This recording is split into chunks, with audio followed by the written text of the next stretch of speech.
Good morning. आज की video में हम घर्षण टॉपिक का, कक्षा 11वीं का घर्षण टॉपिक का एक और क्वेश्चन है विराम कोण, वो समझाएंगे। तो देखते हैं विराम कोण क्या होता है। विराम का मतलब होता है जब भी कोई वस्तु किसी पृष्ठ पर इस प्रकार रखी हो कि वो ठीक फिसलने वाली हो,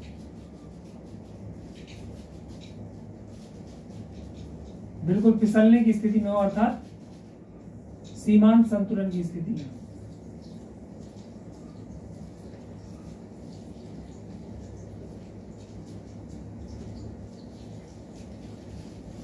तो ये जो नत समतल है, मतलब ये जो ढाल जो है ना OA और क्षैतिज OB के बीच जो कोण बनता है वो कहलाता है विराम कोण। तो अब देखिए ये जो गुटका रखा हुआ है, ये इसका गुरुत्व केंद्र होगा O। तो ये बिल्कुल हमको मालूम है कि भार की दिशा हमेशा कैसे होती है, ऊर्ध्वाधर नीचे की ओर। भार जो है वो नीचे की ओर रहता है mg, और अभिलंब प्रतिक्रिया जो है वो तल के लंबवत ऊपर की ओर होती है। ये थोड़ा सा तिरछा बनो। आर ये तल के लंबवत होती है, देखो ये क्षैतिज है ना, उसके लंबवत रहता है हमेशा, ठीक है। और भार का नियम है कि वो भार हमेशा नीचे की ओर रहता है, गुरुत्वीय बल सीधा नीचे। तो अब यहाँ पे जो है वो एंगल बन जाएगा। देखो ये आर जो है, भार की दिशा तो नीचे रहती है, लेकिन आर जो है वह एक एंगल बना रहा है यहाँ पे। ये एंगल यहाँ बना, तो अगर हम इसको आगे बढ़ाएं तो ये एंगल बन जाएगा इधर नीचे।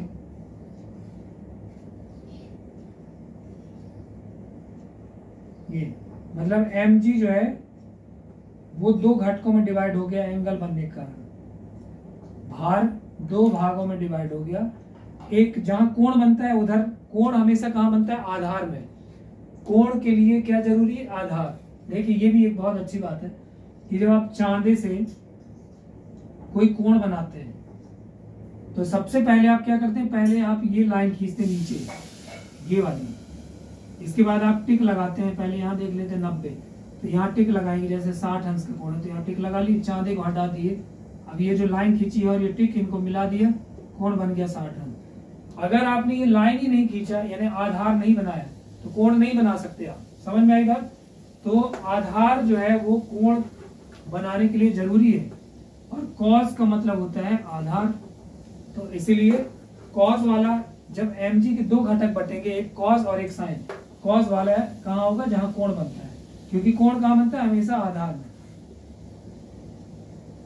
और उसके बिल्कुल लंबवत इस तरफ हो जाएगा mg साइन थीटा। और इसी तरफ क्यों होगा? क्योंकि mg इस तरफ है ना, इस तरफ थोड़ी ना है। ये साइन इस तरफ कभी नहीं हो सकता, क्योंकि जिस तरफ mg है उसी दिशा में ही ये होगा, मतलब इसी की होगा। तो ये हो गया चित्र। अब आप इधर देखें कितने बल लग रहे हैं गुटके पर? 4 बल।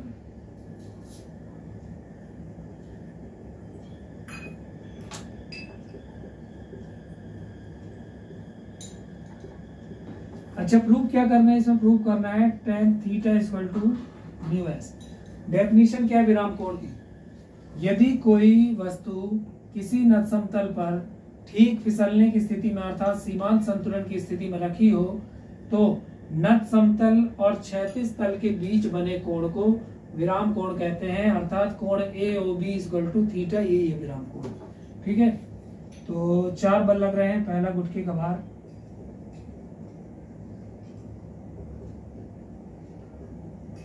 ऊर्ध्वाधर नीचे की ओर, फिर अभिलंब प्रतिक्रिया R, तीसरा सीमांत घर्षण बल Fs, और चौथा, 3 ही बल लग रहे हैं, 4 नहीं 3 ही लग रहे हैं। तीसरे में की दिशा में तो फिसल रही है बस, 3 बल लगते हैं।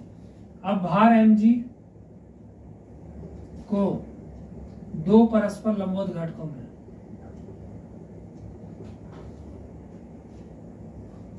लंबवत अवयवों में वियोजित करने पर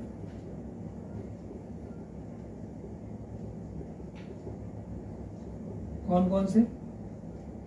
mg cos थीटा और mg साइन थीटा। डायरेक्शन लिख देंगे, M G cos theta R के जो अपोजिट है और M G sine theta F S के अपोजिट है। ये आर के विपरीत और ये एफ एस के विपरीत। ठीक है, तो अब आप देखो संतुलन की स्थिति में, संतुलन अवस्था में आप देख रहे हैं कि एफ एस जो है वो एम जी के बराबर है। एफ एस बराबर एम जी साइन थीटा। ठीक है, और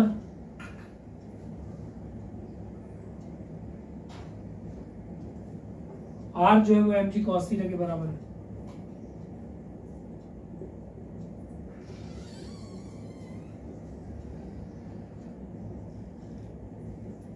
एक भागित 2 से, तो क्या हो जाएगा, एम जी साइन थीटा बटे एम जी कॉस थीटा बराबर एफ एस बटे आर। एम जी कैंसिल, तो क्या हो जाएगा, टेन थीटा बराबर एफ एस बटे आर। ठीक है, इक्वेशन 3 लिख देते हैं, लेकिन घर्षण क्षेत्र 3 नियम से।